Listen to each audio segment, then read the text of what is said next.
The bids are in, the gavel's dropped. Ladies and gentlemen, here at WineBid, we are finally hammered. That's right. This is WineBid's podcast, dedicated to all things wine value, wine auctions, wine retail, and just wine. My name is Jeff McGurn. I'm on the WineBid marketing team. With me, as always, is Paul Walker, the philosopher of first growths. That's right. Paul is our wine expert.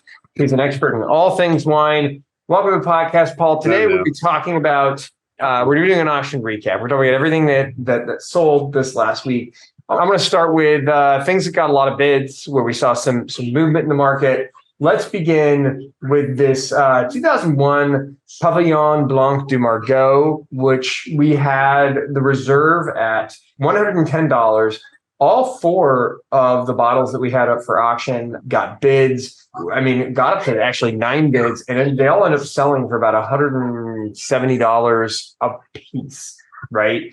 Pretty interesting to see such movement. Yeah. Something like this. I mean, this wine's super collectible now. And I think, more recent vintages go for a lot more. But this bottle, I looked at it, it's amazing condition. And it's probably drinking fantastically well now. These things can age for sure. It's not just, a second label, early drinking white wine from a first growth producer. It's serious stuff, and they will last a long time. And I think something with this amount of time, maturity on it is it's a relative value when you consider. I think what the 17 was going for $275 or something like that. It even hammered I think at $320. So considerably more for more recent vintages, which are also probably not ready to drink, whereas this thing is definitely ready to go. Yeah. I mean, the last time we saw this at auction was in 2009, where it went for $95.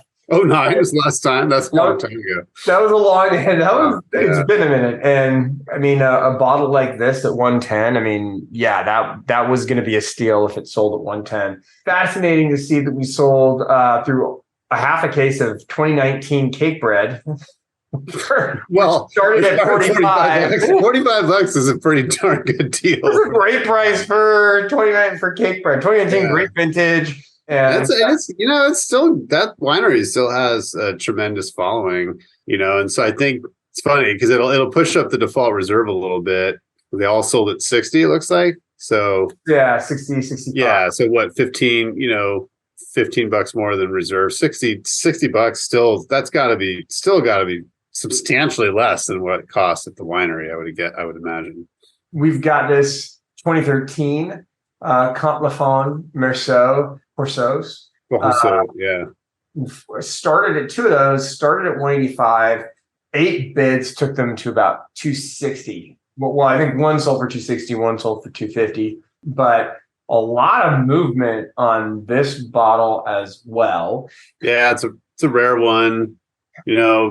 Major, amazing Merceau producer, obviously serious wine, hard to replace, hard to find in general. So even current vintages or whatever the current release is. So yeah, that's just the way those things are going, but not cheap. We sold through a bunch of Chapelet 2019 Cabernet Sauvignon. Probably, I mean, again, not surprising because $50 is like a steal for the signature. I feel like, I have to take a look, but I want to say when I see it at retail, it's like $60, $70, if not. Yeah, it's probably like 75, I would imagine. Yeah, 70. That sounds about right. Right. We had some 2016 Darius. That stuff, yeah. Wow, that stuff's expensive. It's getting up there. 205, 7 bids. Started 205, 7 bids took to about 270 where it hammered. Or 265, I think is probably where they both hammered. Darius, it did get a big score, so it probably helped. I think, but that's a lot. I think that's probably one of the more expensive. Yeah. Probably the highest hammer actually for that wine we've seen. 2000 Trimbach Riesling Claus St. Hune. This one started at 170. 7 bids took it to 320. Yeah, 170 seemed really, really cheap for sure because that stuff is very expensive everywhere. I mean, it's just retail especially. It's way up there. It's easily over $300 retail, especially for something this old. So that started as a real steal and then ended up, not so much of a steal. not more, it's still a good price. I more mean, typical. Yeah. it's not like a ripoff or anything. I mean, that's what you probably should be paying, right? Yeah, because and then if you go to a serious restaurant, it's going to be $400, $500, $600 for something like that, especially 23 years old. And then these wines last so long. It's probably going to drink well and probably get better for the next 10, 20 years. So not cheap, but that's close hanging for you. 2014 Christian Moreau, Chablis Vaumur. This one started at 56 bids, took it to 79. Yeah. I mean, still, these wines are still relatively reasonable. 14, obviously fantastic white Burgundy vintage. Also pretty hard to find. I don't think we've ever sold Valmour from 14 from Christian Moreau. So not an easy one to, track down. But yeah, still, I think, compared to what all the sort of first tier, if you will, Chablis producers, for Grand Cru, that's not expensive. We had some Camp Lafon, Merceau. Yeah, another 13. There were a couple 13s in last week. I think there was just a handful of that, but yeah, that's again serious money for Merceau. But that's again when you think about sort of like top tier stuff, it's going up what $330 for each one of those, or $330 a bottle, up from 270 or 275 right after 6 bids. So a lot of movement there. Even at the low end, the 99 Domaine Arlau. Yeah, Arlau's. I was one of my picks because it was such a steal at $55, for his epic 90s vintage, 1999. It was such a great red vintage and hard to find. Yeah, $80 is that's not terrible. It's still not a bad deal. Let's take a look at the heavy hitters, shall we? So we've got this top leading the pack. We have 97 Domaine Loire, Volnay, Centeno, Dumilieu, 12 bottle lot OWC, 2 bids, took it from 10,800 to 12,300 where it hammered. We have this 97 Skriegel, 3 bottle lot OWC, great year for Napa. 1 bid sold at $11,235. We had this 87 Henri Jaillet Vosne Romani Croix Parenteau. 1 bid had it sell at $10,800. And then, this one I should have bid on 81 Petrus 3 liter, which you don't see 3 liters of Petrus coming in all that often. But this one sold for 2 bids, took it from $7,000 to $10,000. Yeah. I should just lie and be like, I was the first bid and somebody outbid me. A couple more 3-packs OWC of Skriegel, 95 for 89.85 and 99 for 86.70. And 80, this was interesting, an 82 Chateau Lafleur. This one sold for $5,200. Both of them, yeah. Both of them sold for $5,200. Really serious provenance there, obviously, original owner, which is not always that typical for stuff from the 82 vintage. So that was impressive. They got bids, definitely.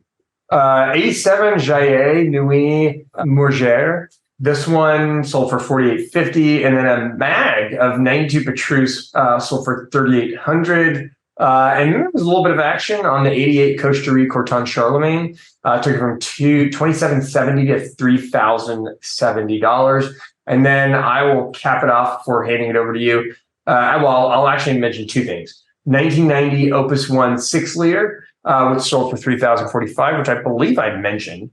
I didn't, I was going to. And then a 2000 Domaine d'Auvenay Merceau Pré de Manche, 4 bids, took it from $2,000 to $2,900. So interesting to see 4 bids on something at this end of the market. Yeah, no, it's true. It's kind of interesting to see, like you mentioned, the 88 Coche de Riz Corton Charlemagne.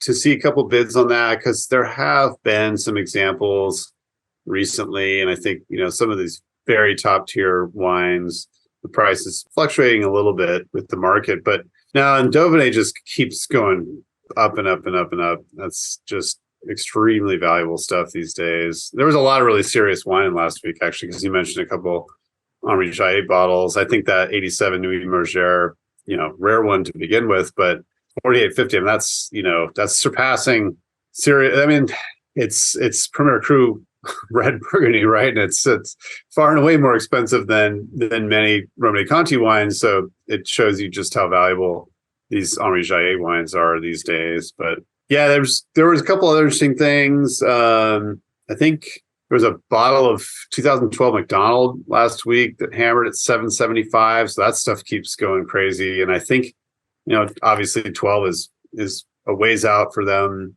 but it was released on the mailing list, and that's a serious number.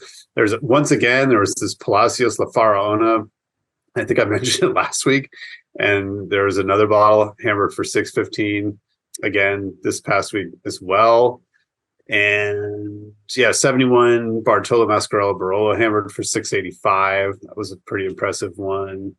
13. There was another 13 Lafon was the Merceau Perrier hammered at $495. So they are going up and up as well. So always fun to see those. Oh yeah, there was this the Marquez Murrieta Blanc. Did you see this? The Rioja Gran Reserva Blanc. I was kind of keeping an eye on it because I think I had that picked for my Spain picks last week, and it hammered at $700, which is pretty crazy. I would never have expected mid-80s Rioja Blanc to go for, even just a couple $100, but $700 for that bottle. So that was a fascinating one for me. I'm kind of shocked at that, actually. Yeah, that's like wow. Yeah, it's nuts. And there was an older 83 Clos de Gauisse from Philippe Nat. I think I picked that one too, just because I love that wine, and I don't remember seeing 83 in any time recently. I hammered for 400. So, not a crazy price, but not cheap. And then 79 Opus at 920. So that wine keeps flirting with four figures, and I'm sure it'll go for $1,000, within a year or two, just because that's the inaugural vintage. You mentioned the 6 liter. It was 90, right? I think it was 1990. Mm-hmm. So yeah, a lot of just crazy, rare, fascinatingly amazing wines in last week. Oh yeah, there was a Magnum. I wonder if it sold. Maybe it didn't sell. Anyway, there's a Magnum of Purée Roque in last week. I think it hammered. Unfortunately, I don't have that in front of me. But there was another bottle of Purée Roque, the 18 Louis Saint-Georges Clos de Corvée for $610, which was also pretty impressive. So yeah, just incredible array of stuff last week. A lot of interesting stuff selling last week, a lot of movement in the market. And keep an eye out for what's going on this week. We'll have some more episodes talking about the stuff we see coming into auction. For Finally Hammered, this has been Jeff McGurn and Paul Walker wishing you happy bidding and cheers. Cheers.